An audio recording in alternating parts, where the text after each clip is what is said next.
Caro Ivo Gallo, caro Lele Marcassa, sei pronto? Prontissimo! Inizia una nostra nuova avventura. Un nuovo viaggio! Tra paesaggi straordinari, natura, alberi, lavoro!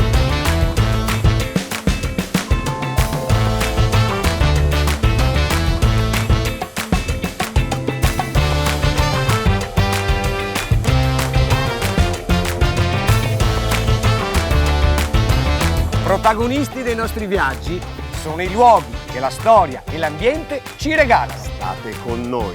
Inizia la Racola.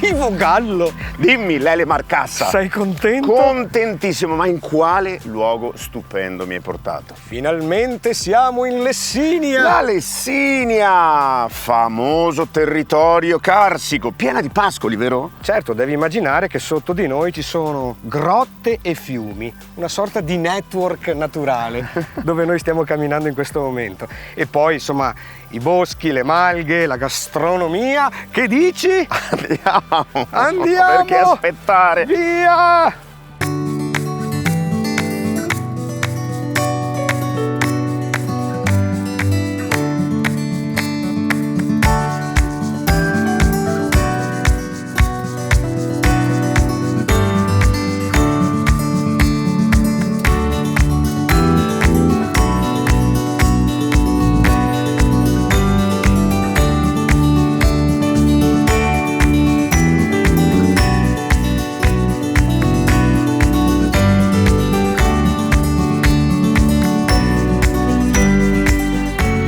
Siamo arrivati in Lessinia, sono davvero contento, luoghi che mi sono molto cari.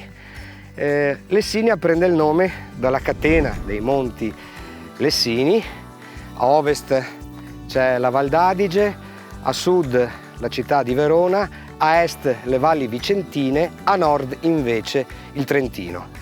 È una zona che è stata abitata sin dal Paleolitico, anche se in realtà si inizia a parlare, documentando la presenza di comunità stabili dal IX secolo d.C.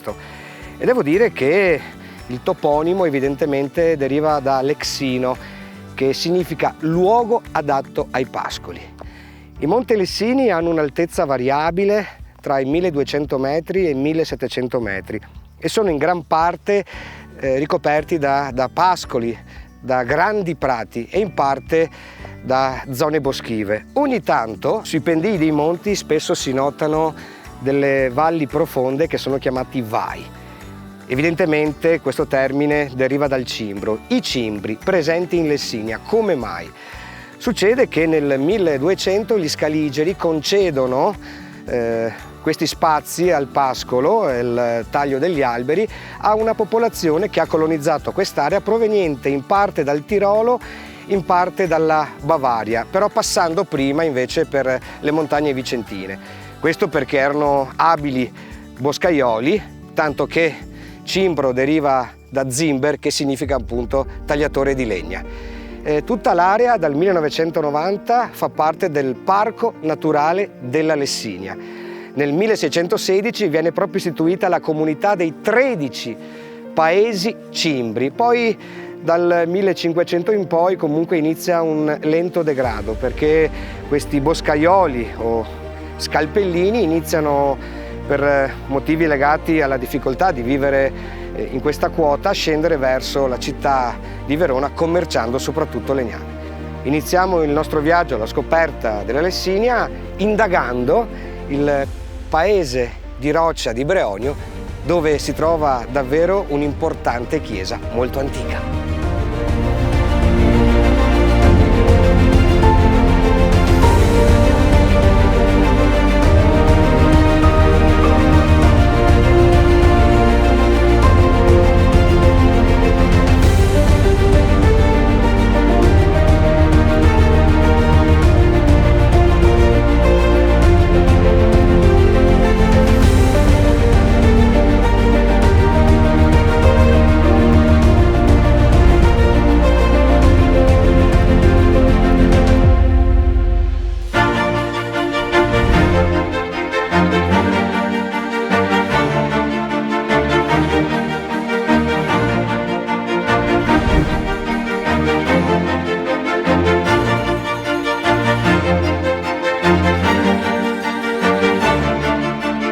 Questo è un momento che mi appaga lo spirito. Siamo all'interno della piccola chiesa dedicata ai santi Giovanni Battista e Marziale a Breonio, dove inizia il nostro percorso alla scoperta della Lessinia. E devo dire che è un luogo davvero magico questo. Anzitutto è una chiesa molto antica, costruita tra il XII e il XIII secolo. Notizie scritte che testimoniano la presenza di questo edificio sono del 1268, in cui si parla di una pieve dedicata a Sancti Marciani. Poi, ovviamente, non abbiamo altre notizie documentate, sino ad arrivare al 1454, quando c'è un resoconto dei decori di questa chiesa per una visita pastorale. Poi il tempo passa e nel 1500 questa chiesa si abbellisce di profondità rinascimentale. L'esterno è tipicamente romanico, con questa facciata a capanna con un portale d'ingresso in pietra di Lessinia. Ciò che colpisce appena si entra in questa chiesa è il presbiterio, all'interno del quale è contenuto un polittico di gigantesca bellezza, una opera in legno del 1535, scolpita da Francesco Badile, policroma. Oggi ovviamente il colore è sbiadito, però rimangono dei punti in cui si è molto ben conservato. È diviso in due ordini. Nella parte bassa troviamo le figure di San Giovanni Battista, San Marziale e Sant'Antonio Abate, divise da alcune lesene sulla cui base sono raffigurati i dottori della Chiesa. Nel secondo ordine invece sono raffigurate alcune scene legate evidentemente alla cristianità, per esempio l'incontro tra Anna e Gioacchino, l'adorazione dei magi, l'annuncio ai pastori. Questo secondo ordine è sormontato da un timpano triangolare in cui è raffigurato il Signore Onnipotente con due angeli portacandela ai lati. La parte più alta verso destra, dove si raccontano questi episodi, come già detto, è molto ben conservata e quindi si vedono le scene in tutto il loro splendore. Poi, sempre all'interno di questo presbiterio rettangolare con una volta a crociera dipinta, ci sono due cicli di affreschi di Francesco Morone, bellissimi. Nella parte sottostante ci sono delle icone votive, con recante anche l'anno in cui sono state dipinte, ci sono dei santi. Quello che mi colpisce su tutti è Sant'Agapito, che tiene in mano il fuoco della Pasqua, e c'è anche la data in cui viene dipinto, siamo nel 1510. Se ci si reca dietro l'altare principale c'è un'immagine davvero, come dire, importante, che colpisce l'attenzione, quasi terrificante. C'è un enorme mostro che rappresenta l'inferno e ai suoi lati abbiamo Cristo che salva le anime e da un lato invece un diavolo con le gambe caprine che caccia le anime condannate all'interno di un lago di fuoco. Quindi una chiesa che ci ricorda l'importanza della pittura nel Rinascimento, un luogo di culto a cui questa comunità è sempre stata legata. Poi nel 1735 si inizia la costruzione di una chiesa parrocchiale ben più grande, in quanto evidentemente la comunità dei fedeli era aumentata, che venne inaugurata e consacrata solo nel 1835 e subì notevoli danni a causa dei terremoti che hanno colpito il Veronese e la Lessinia durante il XIX secolo. Io credo che valga la pena affrontare questa strada tortuosa che sale da Fumane verso Breonio per ammirare cotanta bellezza.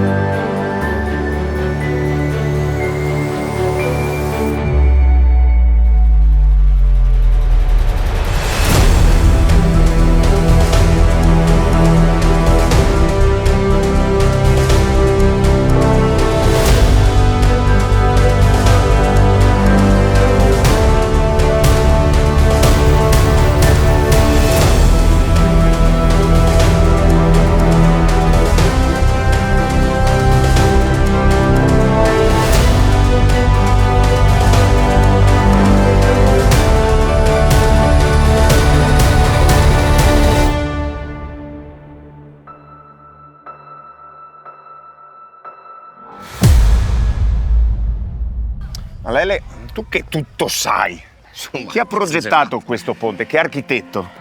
Caro Ivo Gallo, l'architetto di questo ponte è la natura. Le sai tutte. Questo è un importantissimo e grande monumento geologico.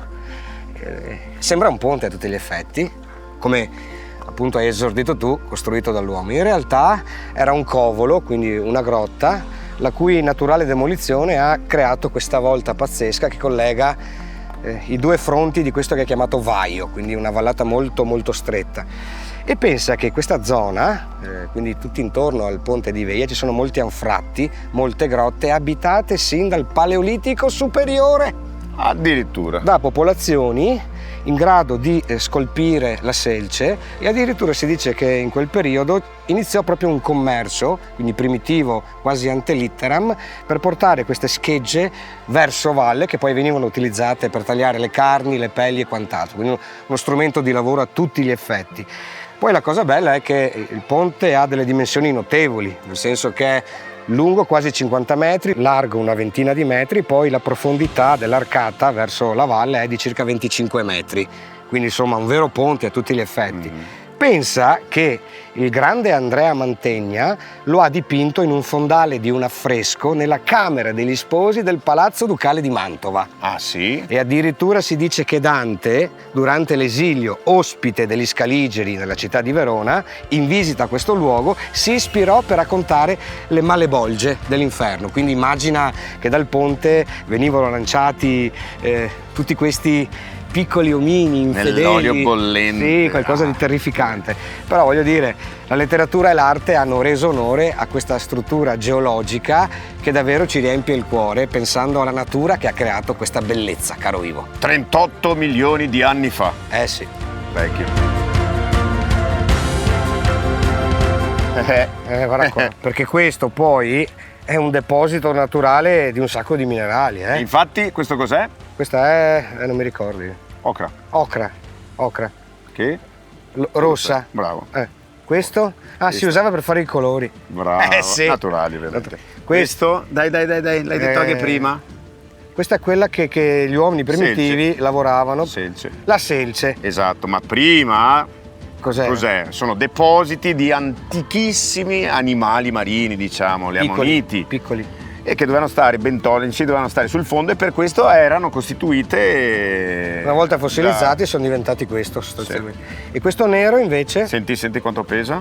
Il peso specifico di questa pietra ti fa capire la sua origine, cioè prima era lava e poi è diventata basalto. Origine vulcanica. Infatti vulcanica stavo dicendo. I due pilastri naturali che sostengono l'arcata sono di basalto, mentre il ponte è roccia calcarea di varie tipologie, no? Sì, perché qua il calcare lo fa da padrone e lo faceva. Quindi immaginiamo. Perché si è disciolto lasciando questi varchi, queste grotte, eccetera, eccetera. Immaginiamo in queste grotte vissute dalla gente, dall'Homo erectus all'inizio, poi hanno cominciato a lavorare questa pietra per produrre arnesi, poi c'è stata l'evoluzione, insomma, dell'artigianato, chiamiamolo così.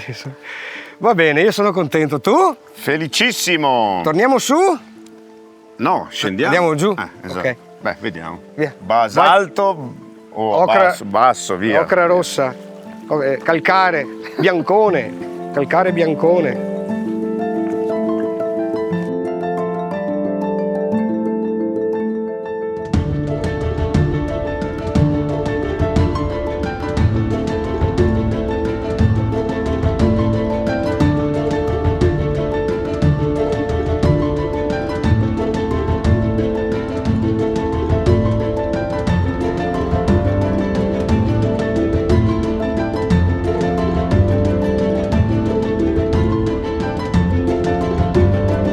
Devo dire che ogni volta che entro qua respiro la magia di questa terra straordinaria che è la Lessinia. Siamo a pochi passi, Lorenza, da questo monumento naturale così bello e così visitato. Voi avete molte persone che vengono sia a vedere il ponte di Veia, ma a degustare la vostra cucina. Avete tante cose. Abbiamo tante cose, iniziamo con appunto la soppressa del Bruno.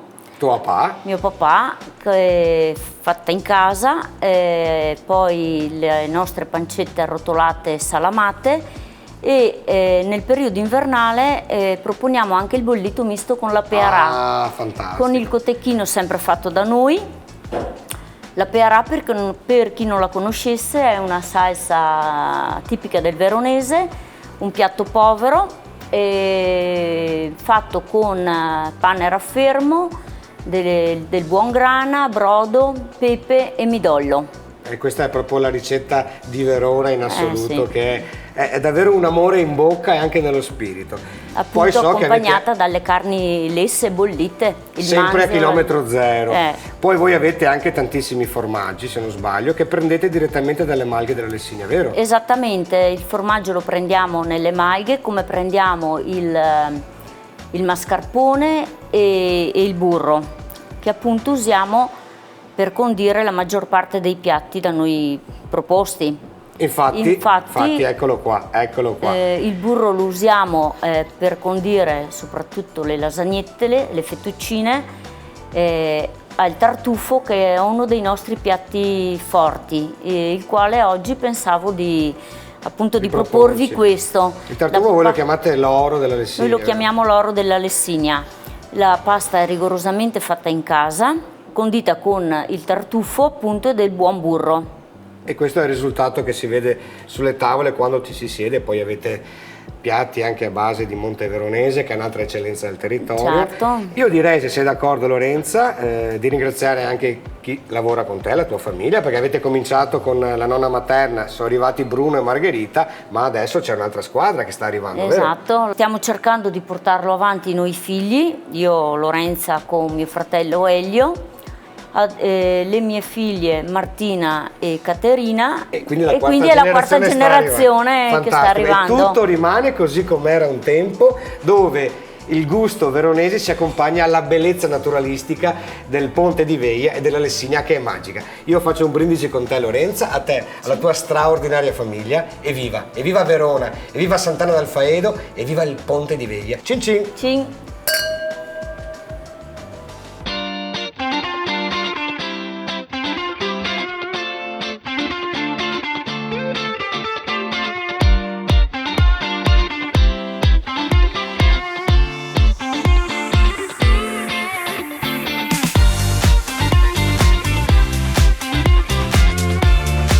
Dagli anni 60 il papà della Lorenza, Bruno, ha cominciato questa attività. Nel 73, quando sono nato io, tu ti sei sposato con Margherita Giullo di Erbeso. E da quanto tempo fai questa delizia, la soppressa di Bruno? Da quanto tempo? Avevo 12 anni insieme a mio papà e mio zio e mi hanno insegnato, e ho sempre tenuto la tradizione di fare la soppressa così.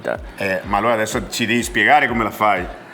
Allora, le spolpiamo, le prepariamo tutto quanto per il mattino, e dopo al mattino masenin, le mettiamo il sale, il pepe, tutto quel che va dentro. I segreti, che non I si possono dire.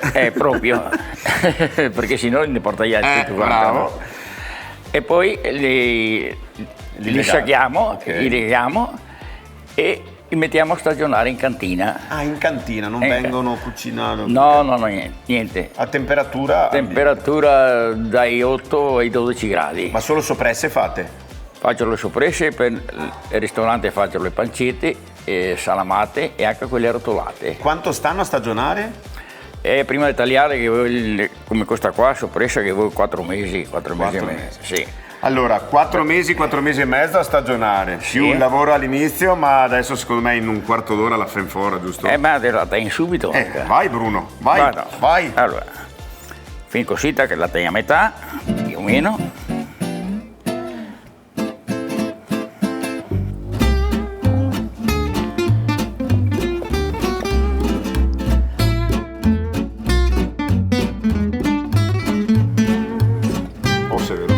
Certo, tiri via la pelle. Allora, vai, e così assaggiamo in tempo reale, appena tagliata la soppressa di Bruno. E taglia su col coltello con la fittatrice, perché sennò... Assolutamente col coltello. Sì. Perché? Perché la fittatrice la riscalda e non è più naturale come la dovrei essere. Ah, ok. Boh, e allora Buona sorpresa di Bruno, mi raccomando. E buon appetito. Buono. Va bene, no? Sì, io e Bruno continuiamo a mangiare. Intanto facciamo una piccola pausa di pubblicità. Bene. Buona Bruno. Da te buona, no?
Ciao, piacere.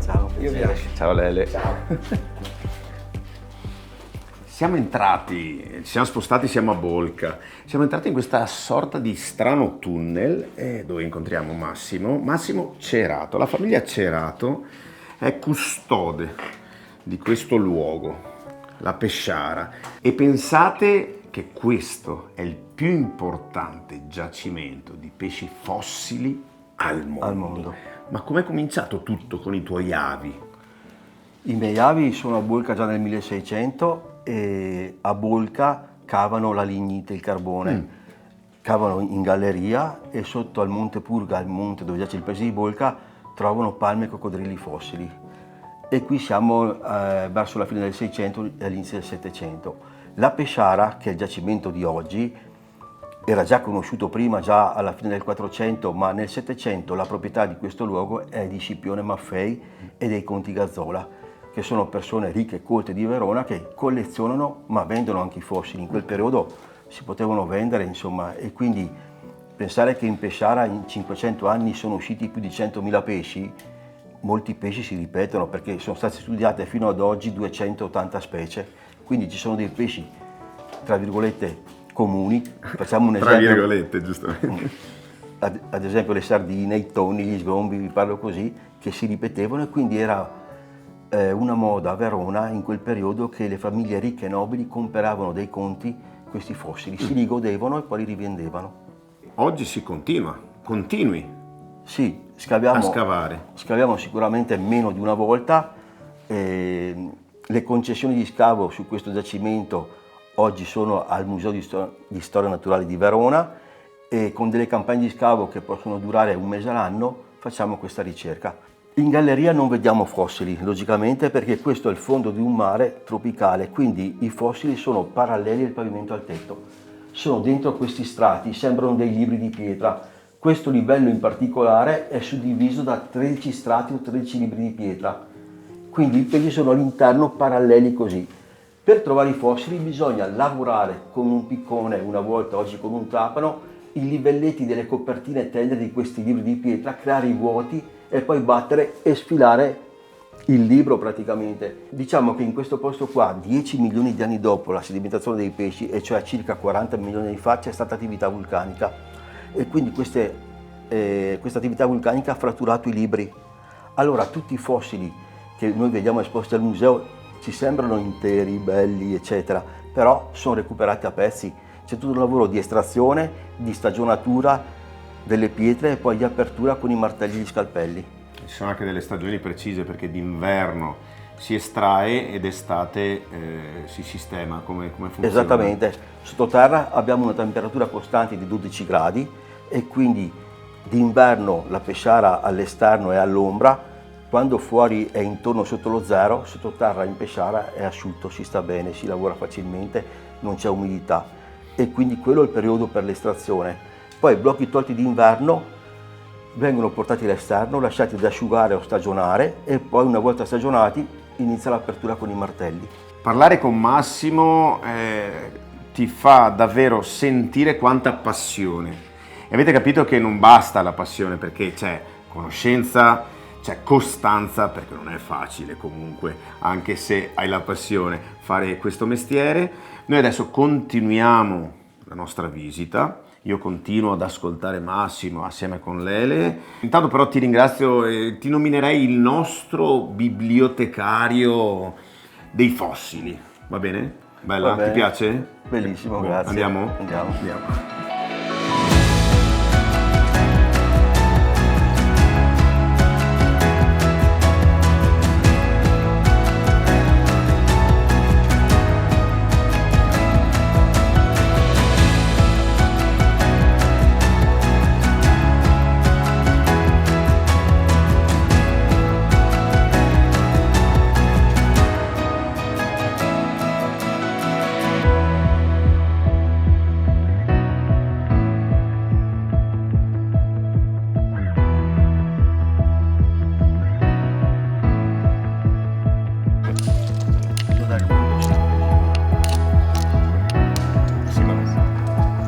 E questo è un pezzettino di foglia.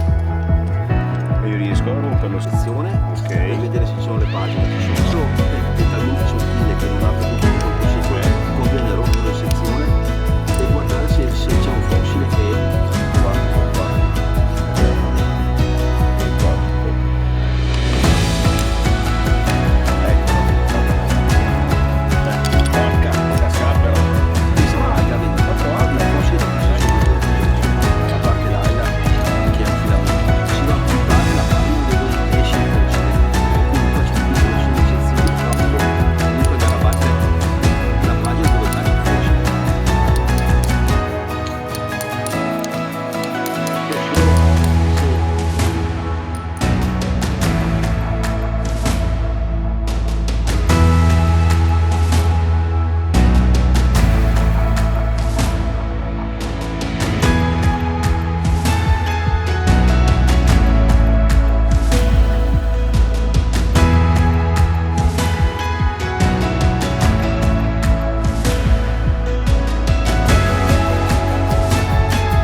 Io sono davvero contento, Massimo, perché sto vivendo una giornata con te. Ed è una cosa che pensavo da molto tempo, quindi al di là del nostro viaggio in Lessinia, già da quando siamo bambini, parlo della mia generazione, si parla di Bolca. Ti dicono che in Veneto, al confine tra le province di Vicenza e Verona, c'è questo paese dove è racchiuso un patrimonio non solo culturale ma geologico che è davvero unico al mondo, e questo lo si sa. Ma venire qua, visitare lo scavo con Ivo e stare ad ammirare questo museo, non solo si rafforza il desiderio di approfondire questa conoscenza, ma si instaura un meccanismo di gratitudine nei vostri confronti, della vostra famiglia, che da centinaia d'anni si occupa di entrare nella terra e portarci a galla, è il caso di dire, tutto quello che vediamo qua. Siete i pescatori del tempo.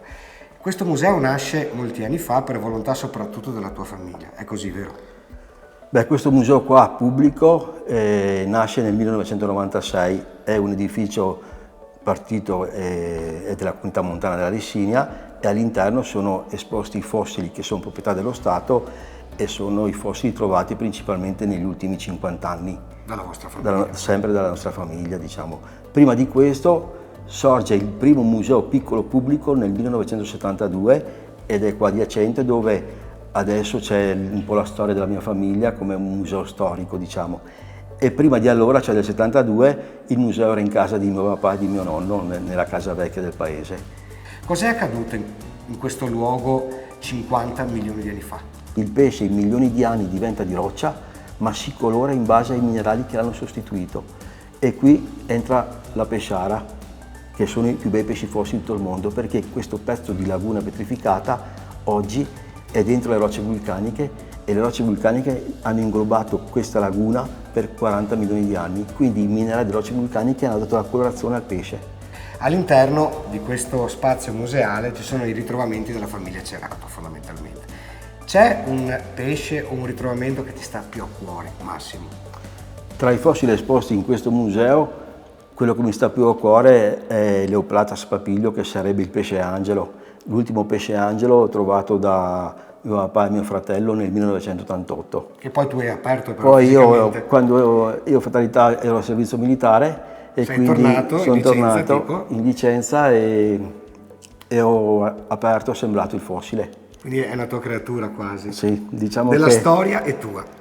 sì, degli ultimi 30 anni io ho aperto i pesci di bolca della famiglia, insomma, io ero l'addetto ad aprirli, quindi come tutti i lavori, no, lo deve fare uno e sempre, così lo fa bene, impara e sa come farlo. Questa è una maestria che solo la famiglia Cerato ha acquisito nel corso delle generazioni e sono i tenutari di questa sapienza incredibile.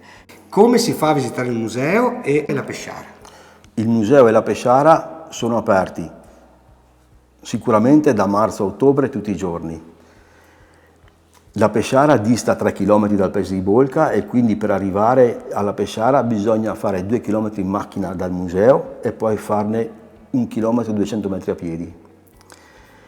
Per arrivare a Bolca le strade principali sono quelle di prendere l'autostrada A4 e uscire a Soave San Bonifacio e fare la Val d'Alpone e si arriva direttamente a Bolca.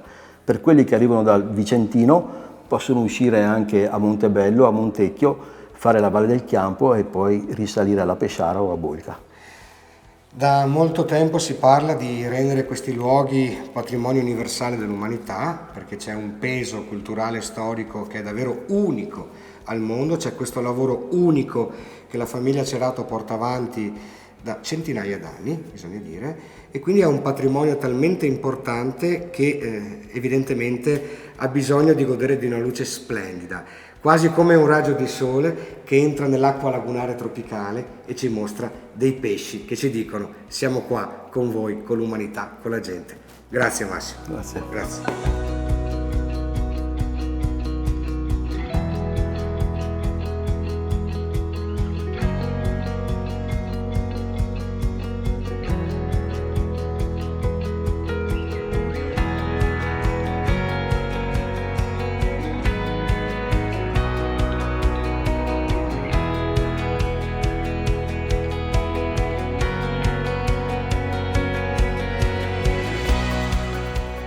Guardate che paesaggio stupendo, affascinante. La Lessinia, terra di querce, e non a caso dietro di me c'è una quercia, un rovere, la quercia Petre che abbiamo già trovato nei nostri viaggi, assieme al Leccio, alla Farnia, alla Roverella. Oggi sono alla ricerca di una sua cugina che è molto rara e si trova in pochi luoghi d'Italia ed Europa.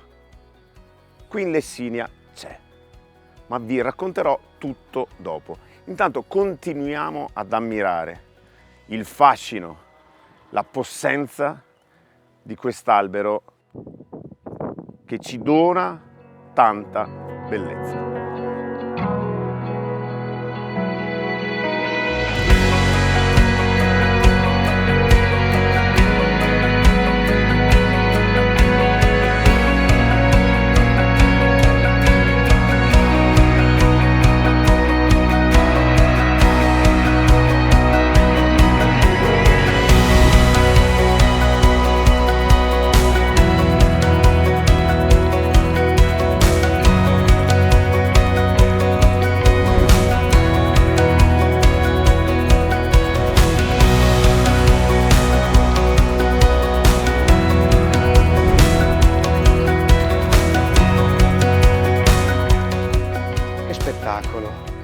che panorama incredibile a 360 gradi. Siamo sulla sommità di questo colle che è il Monte Croce, su questa balconata straordinaria della cappella dedicata al Redentore, a Cerro Veronese. Veronese per distinguerlo da altri cerro presenti in Italia. Abbiamo documentazioni antiche di questa località. Nel 969 il re di Germania e d'Italia, Ottone I, concede l'utilizzo dei boschi circostanti agli abitanti della Val Pantena, di quella che era chiamata la Silva Hermanorum, forse derivante dalla presenza precedente della popolazione degli Arimanni. E quindi era una realtà dedicata alla piantumazione di tante piante importanti, ma soprattutto all'utilizzo del legno dei roveri delle querce. Infatti era chiamata anche la selva della Frizzolona e nel 1218 viene data in gestione al vescovo di Verona. Poi l'arrivo delle popolazioni tedesche dal Tirolo e dalla Bavaria e la storia che già abbiamo raccontato della presenza di queste 13 comunità di cimbri. E questo luogo è proprio il centro. Da qui si domina non solo tutte le vallate circostanti, ma anche proprio le comunità che per tanti anni hanno tagliato gli alberi per se stessi, ma anche per la grande città di Verona. Nel 1800 ci fu una terrificante epidemia di colera. Da là si decise, una volta passato il male, si pensò di edificare questo tempio votivo in riconoscenza per questo miracolo avvenuto, cioè la guarigione. In realtà questa cappella ottagonale venne costruita nel 1900 sotto il papato di Leone XIII. C'è un altro momento importante. Nel 1932 ci fu una processione dal paese di Cerro verso il Monte Croce per chiedere al Signore la fine di una terribile carestia. Quando arrivarono in cima, innanzi a questa cappella, ci fu un grande temporale che finalmente riportò acqua agli abitanti di questi villaggi circostanti. La comunità di Cerro e gli altri paesi circostanti hanno una grande devozione e affetto nei confronti di questo luogo. Si entra, alle spalle dell'altare principale c'è una scala che conduce a questa balconata, da cui appunto, come dicevo, si vede un panorama pazzesco. Tutta la Lessinia, si riesce a scorgere il Monte Baldo, una piccola parte del lago di Garda e nelle giornate di aria tersa addirittura gli Appennini. Per noi è stato importante guadagnare questo luogo, ringraziare la comunità di Cerro Veronese e adesso sentiremo le parole del parroco innanzi alla cattedrale di Cerro, dove a pochi passi si trova questo albero importante per cui appunto tutti gli abitanti nutrono un rispetto dovuto.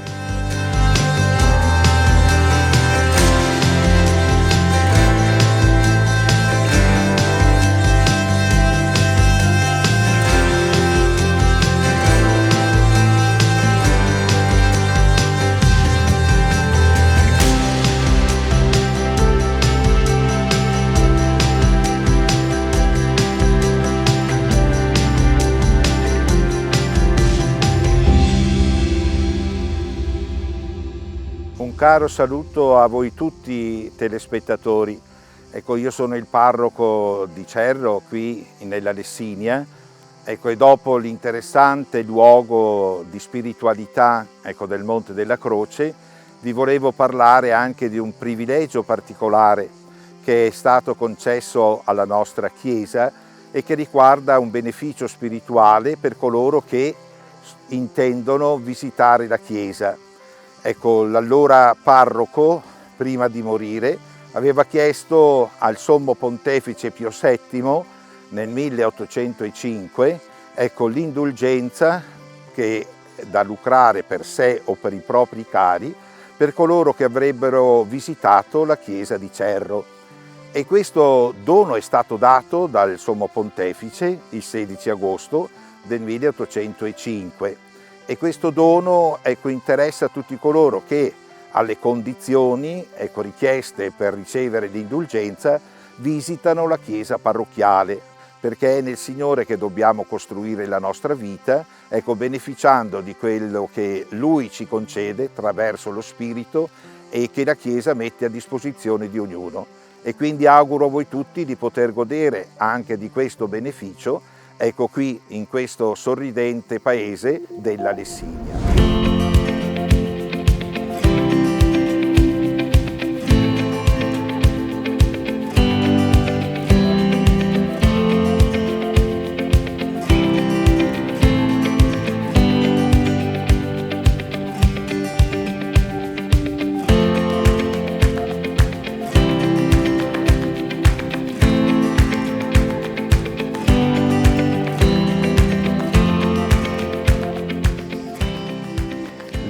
A terra di querce, dicevamo, e vi dicevo che ero alla ricerca di un raro esemplare che finalmente ho trovato. Questo cerro, questa Quercus cerris, ha 250 anni e la sua storia è legata strettamente a quella del suo paese. Infatti ha proprio dato il nome a questo paese, Cerro Veronese. La sua importanza storica, paesaggistica, le ha permesso di entrare nella lista degli alberi monumentali del Veneto. C'è chi dice sia una specie autentica, la Quercus crenata, altri la definiscono un ibrido tra la quercia da sughero e il cerro, appunto. A noi non importa se è un ibrido o se è una specie autentica, importa solo il fatto che è simbolo per questi territori di lunga vita, di prosperità, di forza, ma anche di dignità. Perché ha ascoltato per tutti questi anni e ha vegliato sulle storie, sui cittadini che hanno vissuto qui. Per questo motivo ora proverò ad ascoltarla col cuore, abbracciandola, perché abbracciare un albero porta fortuna, ma soprattutto ti allunga la vita.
Di essere con Alba all'interno di questo luogo in cui per generazioni si è prodotto un bene essenziale che ancora oggi è prezioso, è un bene di lusso che è il ghiaccio.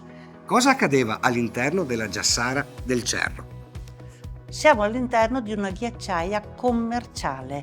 Questa è una ghiacciaia dove veniva prodotto, conservato e poi commercializzato il ghiaccio. All'esterno della ghiacciaia, di questa struttura, si formava il ghiaccio in un laghetto profondo circa 1 metro, una pozza, e da Santa Lucia fino a San Valentino, quindi per 3 mesi circa, si produceva questo ghiaccio. Cioè naturalmente il laghetto si ghiacciava, in superficie si formava questo strato di ghiaccio e questo strato di ghiaccio veniva tagliato. La giassara è stata costruita verso la fine del 1700, intorno al 1780, ed è stata in funzione fino alla fine degli anni 1950, quando sono subentrati poi a Verona la fabbrica del ghiaccio e normalmente poi sono entrati nelle case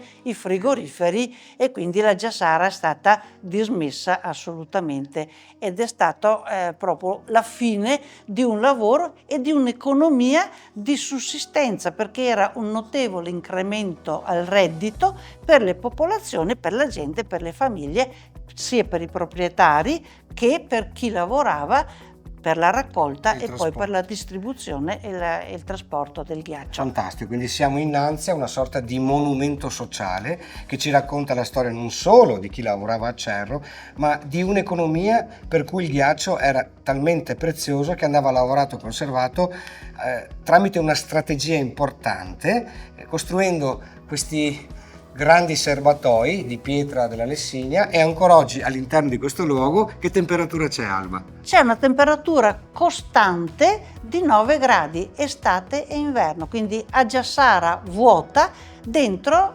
ci sono sempre 9 gradi di temperatura. Fantastico. Io ti ringrazio, Alba, continua a conservare freddamente, è una battuta, Certo. la bellezza di questo luogo che ci Certo. racconta la storia degli abitanti del Cerro, che sono ancora devoti a questo luogo come te e la tua famiglia, perché è un pezzo di storia così importante per la Lessinia. Grazie. Grazie a voi.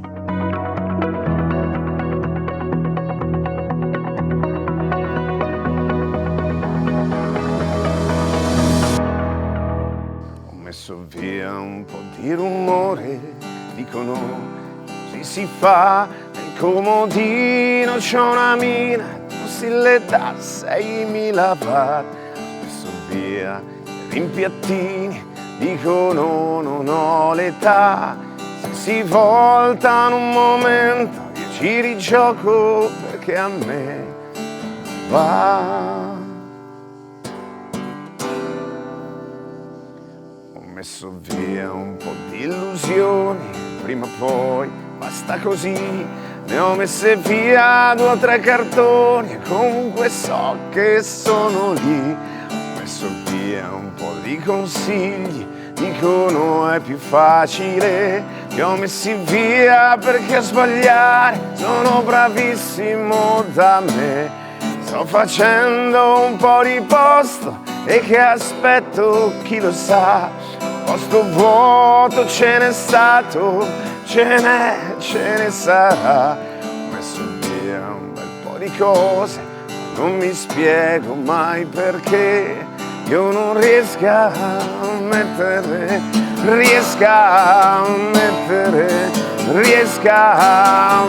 via te.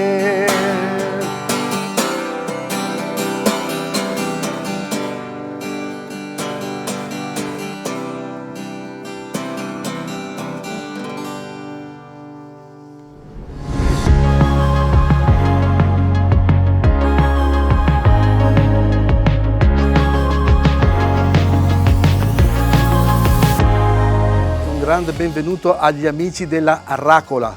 Cerro è un paese a 730 metri sul livello del mare, ha un clima abitabile molto bello.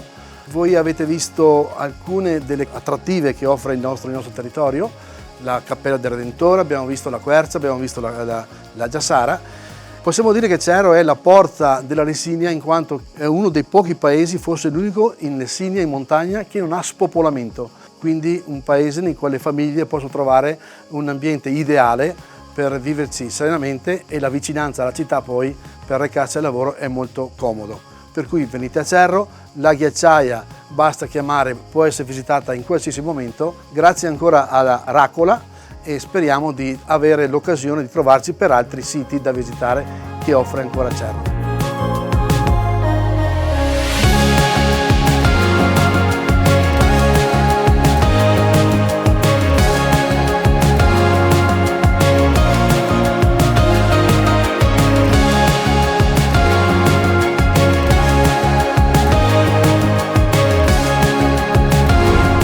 Continua il nostro viaggio, siamo giunti nel comune di Roverè, toponimo facilmente individuabile, ci permette di capire che evidentemente c'era una grande zona boschiva, in parte ancora esistente, ed è un piccolo comune della Lessinia già abitato nel periodo neolitico che sino al Medioevo era unito a Cerro e a Bosco Chiesa Nuova.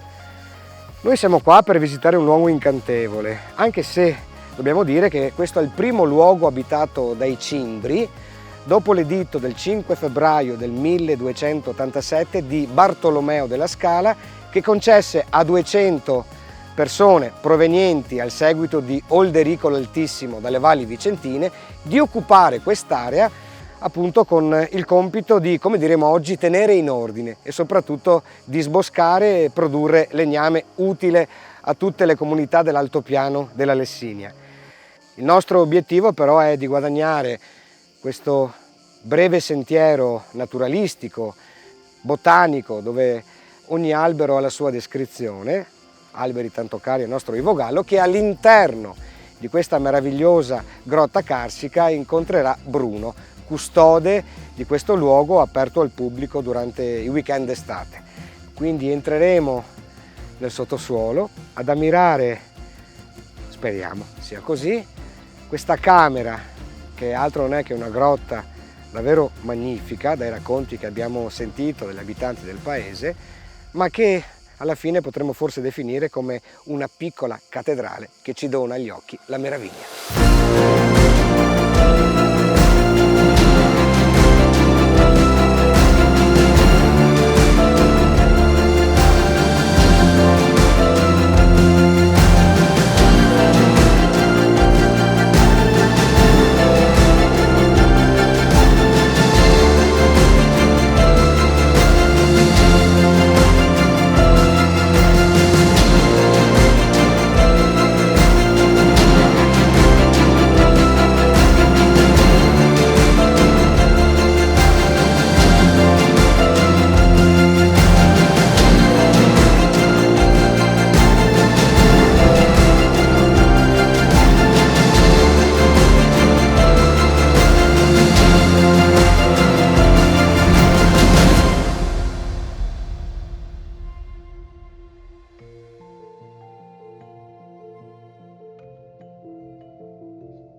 Entrati nella grotta abbiamo incontrato Bruno, lo speleologo Bruno, che è, come dire, il custode di questo regno particolare, giusto Bruno?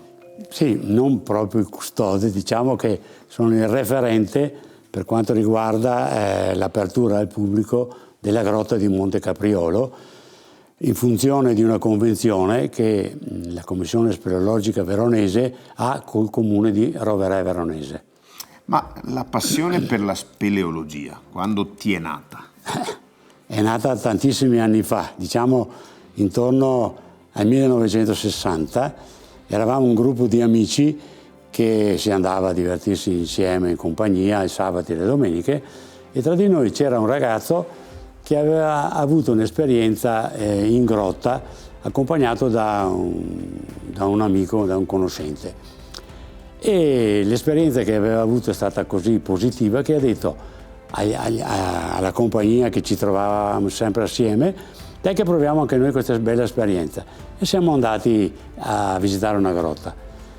Da quel momento in poi è nata la passione per il mondo sotterraneo, praticamente. Il mondo sotterraneo, sentite che bello, il mondo sotterraneo. Questa in particolar modo è stata scoperta nel 56, poi cominciati i lavori nel 70, giusto? Sì, nel 1970 sì. Abbiamo fatto dei lavori per rendere la grotta accessibile al pubblico, okay. E nel 1972 è stata ufficialmente aperta al pubblico, proprio con visite guidate all'interno della grotta stessa. Che ancora oggi si possono fare, tra l'altro da poco, da qualche anno, si è festeggiato il 50esimo. Il 50esimo di grotta, dell'apertura al pubblico della grotta. In questo mondo sotterraneo sappiamo che i cavernicoli, gli animali cavernicoli perdono la vista perché si adattano al buio. Esattamente. E poi allungano le antenne, le zampe.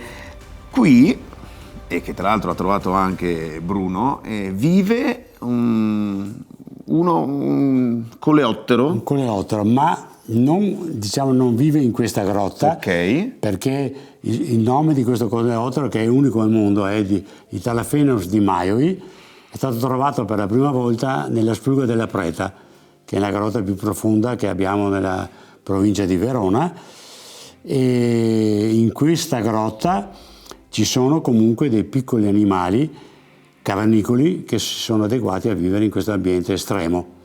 Quindi comunque ci sono cavernicoli endemici, quindi tipici solo qui, in Lessinia, in questa grotta unici al mondo. Unici al mondo. E invece mi ha sempre affascinato il concetto del tempo dentro nella grotta o nel mondo sotterraneo. Sì. Quando tu vai in grotta, a me è capitato più di una volta che tu vai in grotta e il tempo si ferma, non hai più la sensazione del trascorrere dei minuti, delle ore come nel mondo esterno. Nel mondo sotterraneo il tempo è come se si fermasse. Perché non c'è nessun tipo di riferimento, sei in un'altra dimensione. Esatto, sei in un mondo diverso. Sì, siamo in un'altra dimensione, magari sono già passate 2 ore e non ci siamo accorti. Ricordiamo che appunto è attrezzata per essere visitata dal pubblico e basta contattarvi. Sì, ci sono dei numeri di telefono, basta contattarci e noi veniamo ad aprire la grotta. Basta che ci sia un numero minimo di una ventina di persone, a parte questo particolare, la grotta comunque è aperta al pubblico tutti i sabati pomeriggio e le domeniche pomeriggio da circa metà giugno ai primi di settembre. Perfetto, non dovete perdervela perché realmente è un'altra dimensione.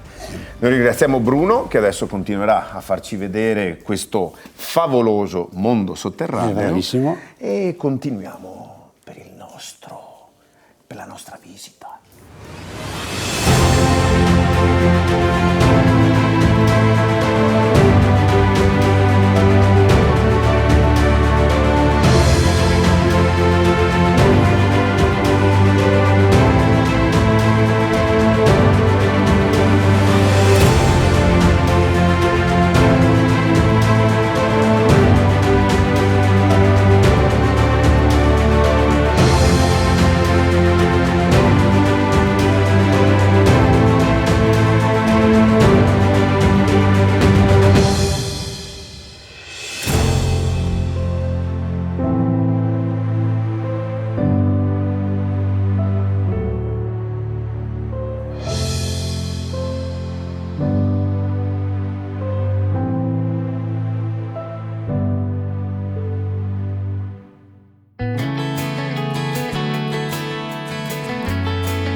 I know you can't help but imagine me when I was 17. Before necessity affected me, still living out some dream of never standing still. The poison pill I ran from always seemed to be bigger than the destination.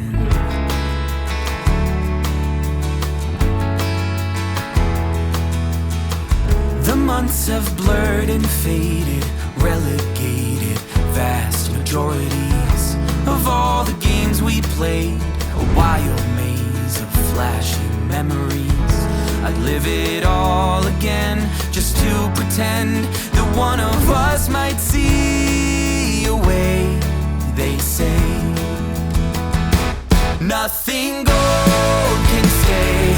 We'll be old someday and waste our lives away, waiting for life to get better. Fold or play, we are not okay. We'll waste our lives away, waiting for life to get better.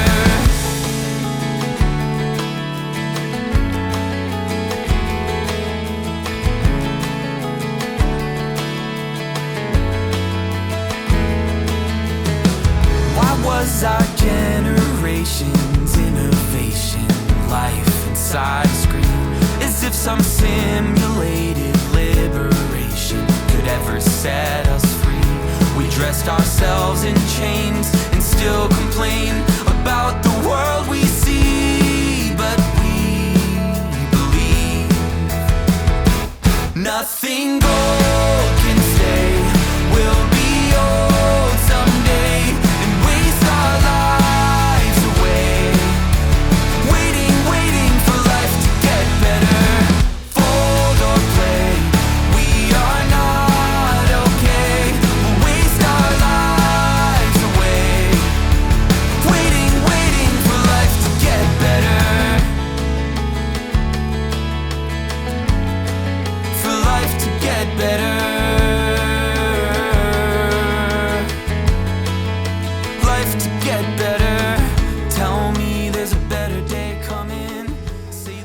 Giacomo, noi abbiamo fatto questa cosa piccola perché insomma l'età sta avanzando, sono un po' trafelato, però devo dire che per chi non l'ha mai fatto è davvero un'emozione. No, ma ottima prestazione anche, non fisicamente esagerare. veramente nulla da dire. Senti, Troppo buono. siamo all'interno di questo bellissimo spazio che si chiama Bosco Park, è un parco avventura e si fanno molte attività. Spiegaci un po', riassumici cosa accade all'interno di questo spazio. Allora, il Parco Avventura è un modo che ci siamo un po' inventati per far vivere la natura in un modo un po' avventuroso, per cui abbiamo realizzato questi percorsi sugli alberi che si effettuano con l'aiuto di imbragature, attrezzature che ti permettono di essere sempre in sicurezza. Abbiamo percorsi pensati sia per i bambini che per gli adulti, quindi tutte le fasce di età. Il sistema di sicurezza, come avete visto anche voi, non permette nessun tipo di sganciamento, per cui è alla massima sicurezza, per la massima tranquillità di genitori che portano i propri figli e di tutti quanti vengono qui. Quindi percorsi sugli alberi di diverse difficoltà e non solo avventure sugli alberi, il parco offre comunque spazi sia per il picnic che per mangiare qualcosa nella nostra terrazza. Cerchiamo di dare, diciamo, tutto il comfort per poter passare una giornata all'aria aperta in un bosco, questo meraviglioso bosco che ci ospita, diciamo, fa sentire un po' tutti a casa, per cui quando si è qua il relax è assicurato, ecco. Poi ci dicevi che il parco è aperto totalmente col termine delle scuole, su prenotazione per non avere troppa ressa nelle attrazioni, nei percorsi, però in primavera comunque fate altre cose, scolaresche, aziende, tante cose. Certo, ospitiamo le gite scolastiche, per cui insegnanti che hanno voglia di proporre qualcosa di un po' alternativo per le loro classi possiamo ospitare qui i gruppi che svolgono attività sui percorsi, e poi abbiniamo anche attività integrative come ad esempio dell'approccio all'orienteering oppure bushcraft per chi vuole, diciamo, imparare un po' a vivere in natura e riuscire ad essere autonomo in situazioni naturali. Quindi, diciamo, cerchiamo di dare tutto quello che è natura in tutte le sue sfaccettature. Nel suo rispetto esatto, totale. Infatti, se mi permetti, una cosa che ho notato è proprio questa, cioè è stato costruito ma senza arrecare alcun danno agli alberi, che sono quelli che sostengono. Certo, e si vi danno una mano. cerca di preservarli il più possibile, infatti annualmente viene verificata la salute di ogni pianta che, diciamo, che ospita i percorsi, per garantire la sicurezza degli utenti, ma anche la salute della pianta, perché è la nostra materia prima, la nostra fonte di sostentamento, e chiaramente noi siamo ospiti qui, per cui cerchiamo di preservarla il più possibile, insomma. Giacomo, se mi permetti, per chiudere, poi noi stiamo finendo il nostro viaggio in Lessinia, abbiamo visto un sacco di cose meravigliose. La ciliegina sulla torta. E volevamo chiudere con questa cosa che diverte ma è anche appassionante. In due parole, perché uno che ci ascolta dovrebbe venire comunque in generale a Bosco Chiesa Nuova?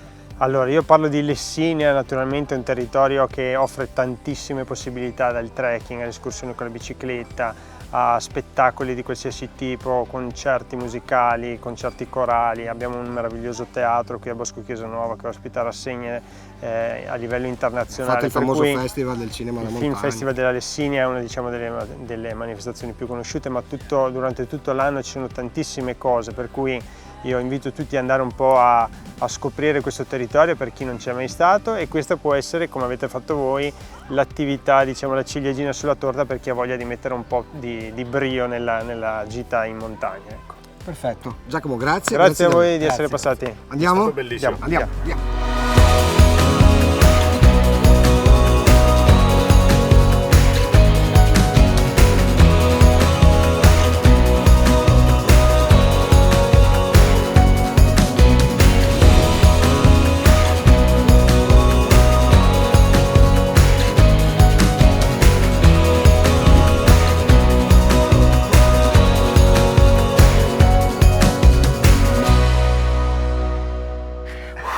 Che fatica, ragazzi, la mia età, le vertigini, mamma mia. Caro Infogallo, Dimmi, Lele Marcassa! sei contento? Contentissimo! Si chiude questa nostra avventura in Lessinia Tra malghe, monti... e appunto avventure. Se sei d'accordo, chiuderei con dei versi di Berto Barbarani, che è stato un grande poeta veronese, tratti da una raccolta del 1922 che si chiama I sogni, e diceva, pensando alla Lessinia: Savi e le vacche al pascolo sul monte, Muci e Silenzio che le passa al ponte, una alla volta come le putele, che con la scusa del guardare le stele le va ai convegni per le strade sconte. Da Ivo Gallo, soprattutto da Lele Marcassa, si chiude questa nostra esperienza. Se vorrete, ci vediamo ancora nella prossima puntata. Ciao a tutti e grazie. tutti lessini a batterci le mani, a mettere le bandiere sui balconi. Sono arrivati i re dei ciarlatani, i veri guiti sopra il carrozzone. Venite tutti in piazza fra 2 ore, vi riempirete gli occhi di parole, la gola di sospiri per amore e il cuor farà 3000 capriole.